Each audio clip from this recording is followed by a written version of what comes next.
Are you looking for an elegant and safe home here in Nuvali that offers no down payment and 0% interest?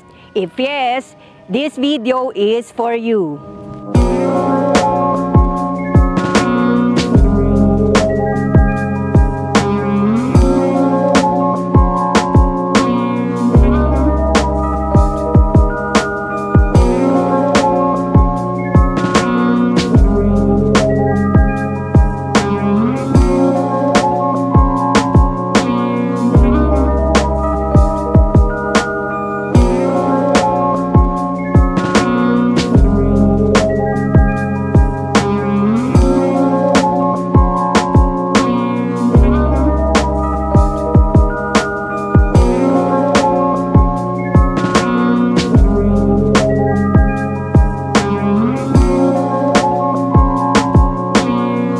Good morning everyone, this is Rio Cabawatan, also known as the Royal Properties. I am very excited to share with you our newly launched subdivision which is Crescela Nuvali that offers house and lot package of our 3-bedroom house and lot unit which is Erin. Magandang umaga nga po pala sa ating mga clients abroad from the USA, Canada, Middle East and Europe. I am now here to present you our 3-bedroom model house unit. The lot area is 169 square meter. But before that, let's have a quick drive-through muna para makita nyo din yung mga updates and developments inside Nuvali. If you are coming from Metro Manila, pasok lang tayo sa SLEX, then exit to Mamplasan, which is connected naman to Calax. And then exit naman tayo dito sa Laguna Boulevard. Nandito na tayo ngayon sa entrance ng Nuvali. Pag galing ako sa Manila at pag nandito na ako sa Nuvali, sobrang peaceful at nare-relax yung pakiramdam ko. Kasi para kang nasa ibang bansa na. And again, as I've always said in my previous videos, Nuvali is the largest eco-development project in Ayala Land. It composed of 2,500 hectares and it twice the size of Makati and 10 times the size of BGC. Nuvali is divided into 4 segments, which is Nuvali North, Nuvali Central, Nuvali South, and Nuvali Heights. We are now here in Nuvali North. Dito natin makikita yung mga malls like Solenad 1, 2, and 3. And ongoing na din yung construction ng Solenad 4 na in the future para siyang Greenbelt. And on our left side is yung ating famous man-made pond. Approximately 4 hectares kung saan naman natin makikita yung mga koi fish. And pwede din kayo dyan mag-koi fish feeding and mag-boating. Dyan din located yung ating Seda Hotel and also the ongoing construction of Techno Hub. This will be the Ayala office na soon mag-open din for BPO and IT careers and opportunities. And also, kagandahan din dito sa area na to, dito din yung location ng ongoing construction ng Museum for Architecture and Residences. Na ang kagandahan sa establishment na ito, mayroon siyang museum art, gallery, and mayroon din siyang luxury condos na magkakaroon ng hot spring at onsen. Na-imagine no, pag natapos lahat ito, it will affect the market value appreciation. And on our right side naman, dito natin makikita yung Landers, SNR, and yung newly opened commercials, which includes Uniqlo, McDonald's, Coffee Bean, and yung ongoing na din na constructions ng Jollibee. And dyan din located yung Qualimed Hospital. And good news po sa ating mga buyers, as per our client na doktor na magkakaroon din daw ng heart center. So for confirmation pa po yan, no? And we will update po once na makakuha tayo ng official announcement from Nuvali. And also sa location din na ito, natin makikita yung ongoing construction ng SM Yulo Premier na para siyang resemblance ni SM Aura sa BGC. And on our left side naman is the East Block. East Block is 11.7 hectares in size na purely commercials and yung katapat is the North Central Business District. And good thing, pag natapos lahat itong mga developments na ito yung magiging BGC inside Nuvali. Andito na tayo ngayon sa Rotonda inside Nuvali. Yung first exit ay papuntang Casilla Road going to Tagaytay. And yung second exit ay way going to Nuvali Central and Nuvali South. Dito naman natin makikita yung Central Block. Now we are entering Nuvali Central. As you can see, may mga guards dito. By the way, in Nuvali, we have 2 levels of security. The first one is the estate security. Ito yung rumoronda sa buong estate ni Ayala Land. And the second one is the community security. Ito naman yung mga subdivisions na may mga security guards din. Kaya sobrang safe talaga. We are now here in Central Block. Makikita naman natin dito yung mga ginagawang establishments like the shops, Mary Mart, and restaurant.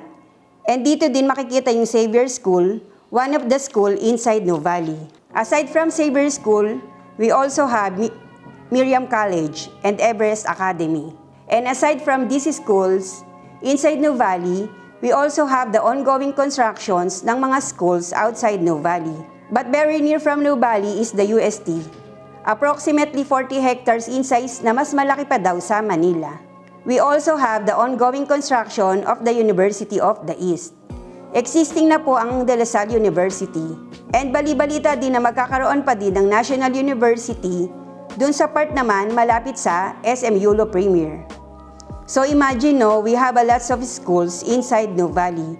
Mga big companies nagtatayo at lumalapit sila sa Nuvali area. There's something important sa Nuvali area, kaya dito nila napili itayo yung mga companies nila. And on our left side naman is yung Rockwell. Ito yung madalas na concern ng mga clients bakit may Rockwell inside Nuvali. It's not exactly inside Nuvali, but technically yung last part na property ni Rockwell ay nakadikit along Nuvali Boulevard. And knowing Rockwell na sobrang ganda din ng mga ginagawa nilang establishments. So it's like yung mga benefit ng mga taga-Rockwell residents na pwede silang pumasok dito sa Nuvali and vice versa. We are now here at Nuvali South. Itong pinakatumbok na yan is a 10 hectares alfresco mall na in the future para siyang market in BGC. Pero palakihin niyo pa po siya ng kaunti. Dito naman sa ating left side makikita natin yung 31 hectares na play park activation area na hinati naman sa 3. The first one is yung golf driving range and dito din located yung Veranda Sunset. Second one is yung pet park or dog park and garden center na parang botanical garden naman sa Baguio. And the third set naman is yung bike trail. Here in Nuvali, you are not just buying a piece of land, but what you are buying is the whole state of Ayala Land. Welcome to our 3-bedroom model house unit, which is Erin. But before that, let me give you a short details about our newly launched Crisela Nuvali. Amongst the subdivisions of Ayala Land inside Nuvali, si Crisela yung may panakamaliit na land area. But ang kagandahan naman dito, since kakaunti lang kayong mga nakatira dito, kakaunti lang din kayong maghahati sa amenities. And also Crisela, siya yung may pinakamaliit na elevation from 199 meters up to 219 meters above sea level. So, napakalamig talaga at napakalakas ng hangin dito na para ka na ding nasa Tagaytay. Before po ng ating property line, makikita po natin dito na meron siyang plant strip and also meron din pong walk path bago po yung sa gutter natin. So, ang kagandahan po dito, meron po tayong mahabang lalakaran po and also yung ating plant strip. And dito din po pala makikita natin na meron po siyang socket. Which is, for example, meron po kayong mga e-bike, pwede po kayong mag-charge dito in the near future po. Just in case po na meron po kayong mga e-bikes. And also po, dito po sa side na to, nakikita po natin sobrang lawak po. So kasyang-kasya po dito kahit dalawa po yung inyong mga sasakyan. And now, nandito na po tayo sa ating model house unit, which is, ito po yung ating deliverable unit. Tara, samahan niyo po ako, pasok po tayo sa loob. As you can see po, pagpasok po natin dito sa loob, ang una pong bubungad sa atin is yung foyer. Dito po sa foyer, pwede nyo po siyang gawing sanitation area. Or pwede rin po kayo dito maglagay ng rack para po, for example, dito nyo rin po ilalagay yung mga shoes nyo and yung mga slippers nyo. Dito naman po sa side na to, as you can see po, nakikita po natin malawak po siya and marami po siyang mga windows. Dito naman po sa side na to, makikita po natin meron na po siyang mga socket. Pwede nyo po siya dito ilagay yung inyong TV or pwede nyo rin po ditong ihang yung TV nyo. Pero nasa inyo na po yun kung ano po yung gusto nyong gawin dito sa side na ito. Dito naman po sa area na to makikita po natin yung sliding door. Dito naman po sa sliding door, pwede nyo rin po siyang i-open para po pumasok po yung natural light. And also dito po sa area din po na ito, makikita po natin, pwede po kayo magkabit dito ng split type na aircon. Well, dito naman po sa side na to, makikita po natin, meron po siyang maliit na parang storage room. For example po, meron po kayong mga bike or meron po kayong mga abubot, pwede nyo po siya dito ilagay para ma-maximize po yung area nyo po. Dito naman po sa side na to, pwede nyo po kayo ditong maglagay ng inyong dining area. Dito naman po tayo sa ating kitchen area. Ito pong ating kitchen area, ito pong ating countertop and cabinet. Sa ating deliverable unit, mas malaki po siya ng kaunti dito. And as you can see po, meron po siyang maliit na window. Pwede din po siyang maging sanitation area. Buksan nyo lang po yung window para po pumasok po yung natural light na nanggagaling po sa araw and magiging parang masasanitize na din po yung kitchen natin. At dito naman po sa side na to, makikita po natin, meron po siyang maliit na room. Pero hindi po siya advisable na gawing bedroom or maid's room. Mas maganda pong gawin natin dito is pantry or storage room. Dito naman po tayo sa ating CR, pasok po tayo. As you can see po, meron na po siya mga shower head. And lahat po ng mga fixtures dito ay American standard na po. So, wala na po kayong papalitan dito. Ang gagawin nyo na lang po is gagamitin na lang po siya. Tara, punta naman po tayo dito sa ating back door. Dito naman po sa ating back door, ito po yung daanan natin. For example, meron po tayong mga bit-bit na grocery. Pwede po tayong dito dumaan sa ating back door. Or, pag may mga bisita po tayo, hindi po sila maiistorbo dun sa ating daanan, papunta sa living room, dito po tayo pwedeng dumaan sa ating back door. And as you can see po, malawak po yung ating back door. Dito po, pwede po silang maglagay din dito ng laundry area or pwede rin po siyang gawing dirty kitchen po. And now, punta na po tayo sa ating second floor. As you can see po, pagpanik po natin dito sa ating second floor, makikita nyo po, meron din po ulit siyang window. Tara, panik po tayo. As you can see po, pag panik po rin natin ulit dito, makikita nyo po, may mga windows pa rin po. So grabe no, napakarami pong windows, nakaka-relax po talaga yung ambience po dito. Dito naman po sa ating flex area, makikita nyo po, may area po na maliit dito. Pwede nyo po siyang gawin dito na study area or kaya po, pwede nyo rin po siyang gawing working space po. Dito naman po tayo sa ating first room. Dito sa ating first room, makikita nyo yung switch natin na 1.1 meters yung taas niya. So, hindi na kailangan, halimbawa yung bata yung naka-occupy dito sa room na to, hindi niya na kailangang tumawag pa ng parents, kayang-kaya niya nang abutin yung switch. And dito naman sa area na to, makikita natin yung ating window type aircon. Bali dito na siya nakalagay. Dito naman po tayo sa ating second room. As you can see po, malawak pa rin po yung ating second room. Meron na din siyang, dito nakalagay yung ating window type na aircon. And also, nakita nyo po, meron pa rin po siyang window dito na nakakadagdag po talaga ng relaxation sa kwarto na to. Dito din pala sa ating second floor, meron din siyang toilet and bathroom. As you can see, katulad ng toilet and bathroom sa ibaba, naka-American standard na din yung fixtures dito. So wala na kayong anumang babaguhin dito, pero nasa inyo pa rin po, naman po yan kung ano po yung mga gusto niya pa pong idagdag dito. And now, nandito na po tayo sa pinaka-exciting po ng bahay na ito. Dito po kasi ako talaga pinaka-excited sa ating master's bedroom. As you can see po, dalawa po yung windows niya. May windows din po siya dito. And also, meron na din pong lagayan ng aircon dito. Sobrang laki po ng space. So, kaya po dito, kahit po siya queen size bed po. And since malaki pa po talaga yung space niyang ating master's bedroom, kahit po maglagay kayo ng mga cabinets dito, po pwede pa rin po siya talaga. Dito po sa ating balcony, tanaw na tanaw po natin dito yung magandang tanawin like Laguna de Bay. Makikita rin natin dito yung Tagaytay Highlands and also yung Mount Bakiling. At ngayon po, samahan niyo po ako, pasok po tayo sa ating dress-up unit naman po para po maipakita ko sa inyo kung gaano po kaganda at magkaroon po kayo ng idea kung paano niyo po aayusin at pagagandahin yung loob ng inyong house and lot unit. And now, nandito na po tayo ngayon sa ating dress-up unit. Makikita nyo dito, pagpasok nyo ng bahay is yung foyer. Yung ginawa po nila dito sa side na ito ay ginawa po nilang, nilagyan po nila ng design, nilagyan po nila ng cabinet, parang sanitation area na din po. Dito naman po sa ating living room, as you can see po, ang nakita nyo po na concept ng bahay ay modern, Filipino eclectic design. As you can see po, nakikita nyo po na puro yung mga gamit po dito is may mga Filipino touch po talaga. Like yung mga upuan po is rattan po.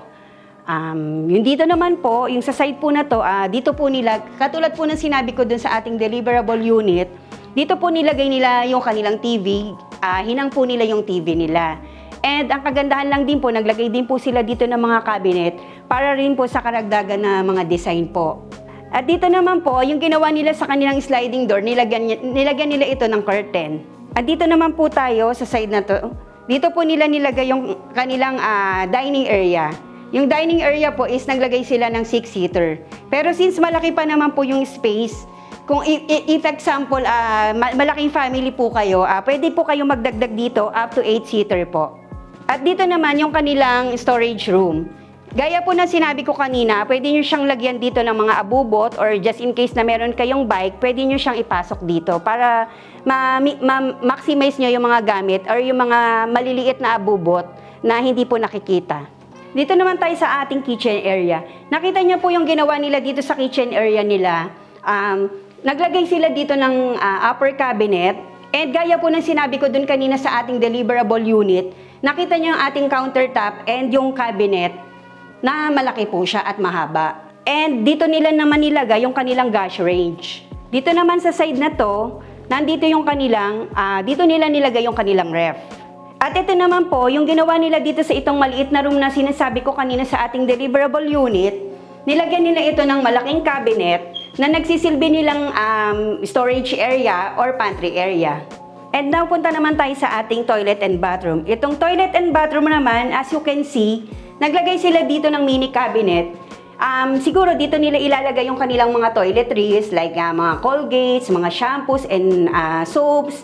And as you can see, gaya po na sinabi ko, American standards na po yung fixtures niya. So wala na po kayo halos papalitan dito. Gagamitin nyo na lang po siya. And now, panik naman tayo sa ating second floor. Dito sa ating second floor, pagkapanik pa lang po natin, makikita na natin yung bintana. At yung nakita nyo dito sa bintana, nilagyan nila ito ng blinds para just in case na mainit, may sikat ng araw, hindi po siya nakakasilaw. Tara, panik na po tayo. Dito na po tayo sa ating second floor, panik na po tayo. Nakita po natin, meron din po ulit ang windows dito, meron pa ding windows dito. As you can see, nilagyan din po nila ito ng blinds para sa sikat ng araw, hindi po siya masyadong mainit. And as you can see po, since mataas pa yung ceiling, pwede rin kayo dito maglagay ng chandelier. And now, nandito na po tayo sa ating room, ating flex room. Ang ginawa naman nila dito sa flex room ay naglagay sila dito ng table for study area or kanilang working space. And also, naglagay din sila dito ng cabinet para po, just in case na meron po sila mga libro, madaling nilang makukuha yung mga libro na gusto nilang kunin. Nandito na po tayo, punta tayo sa ating first room. Ito pong first room na to ay dinesign po para sa mga batang lalaki. As you can see po, yung design na ginawa nila is para pambata siya talaga. Pwede rin siyang pambabae or panlalaki. Meron siya ditong maliit na bed. And naglagay din sila dito ng maliit na cabinet since malawak pa naman at malaki yung space niya. And nandito na din yung sinasabi ko kanina dun sa ating deliverable unit, meron siyang window type na aircon. Andito na tayo sa ating second room. As you can see, dinesign naman itong kwarto na to para sa mga teenager na babae na mahilig maggitara. And as you can see din po, meron din siya ditong nilagay na mini table para just in case na mag-aaral yung bata, meron siyang may mini study table. And also, dito sa side na to, since malawak pa din yung space niya, naglagay din sila dito ng malaking cabinet. At nandito naman tayo ngayon sa ating toilet and bathroom sa second floor. Gaya ng toilet and bathroom sa baba, same lang din sila ng fixtures. Makikita nyo na naka-American standards na din ang ating mga fixtures. So, wala na kayong kailangan palitan dito. Gagamitin nyo na lang. Ang kagandahan lang dito, ang ginawa nila dito ay naglagay din sila dito ng cabinet na katulad din ng ginawa nilang design sa ibaba. So, dito nila mailalagay yung kanilang mga toiletries and mga other stuffs na kanilang gagamitin na nandito na sa loob ng kanilang toilet and bathroom. And now, nandito na naman tayo ulit sa pinaka-exciting na part ng bahay na to, ang ating master's bedroom.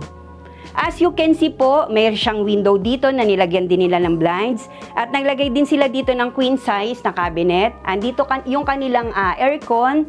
Naglagay din sila dito ng mirror. And also, naglagay din sila dito ng cabinet. At naglagay naman sila ng maliit na TV para pag sakaling matutulog sila, bago sila matulog, ay makakapag-relax muna sila. And since sobrang laki pa talaga ng ating master's bedroom, naglagay pa rin sila dito sa side na to ng malaking cabinet na nalalagyan naman nila ng kanilang mga damit. And now, nandito na tayo sa ating balcony. Dito po sa ating balcony, makikita po natin kagad dito, ang kagandahan dito po sa ating balcony na to, makikita natin dito yung mga pumapasok at lumalabas ng ating bahay. Makikita din natin dito yung magagandang tanawin, like yung katulad ng sinabi ko dun sa ating deliverable area, dito natin makikita yung Tagaytay Highlands, Mount Makiling, at Laguna de Bay. Hanggang ngayon po, meron pa rin po tayong mga promo na 0% interest. So you can own this house po for as low as 50,000 monthly and payable up to 42 months. So for more information and inquiries po, computation, and availability po ng house and lot package na to, you can message me through my Viber at 0975-737-8911 or through my Facebook page at The Royal Properties, or in my Facebook Messenger at Rio Kabawatan. So I hope na nag-enjoy po kayo sa aking vlog sa ating 3-bedroom model house unit. So kindly like, subscribe, and hit the notification bell for more updates in my next video. Once again, this is Rio Kabawatan presenting you Abida Properties by Ayala Land.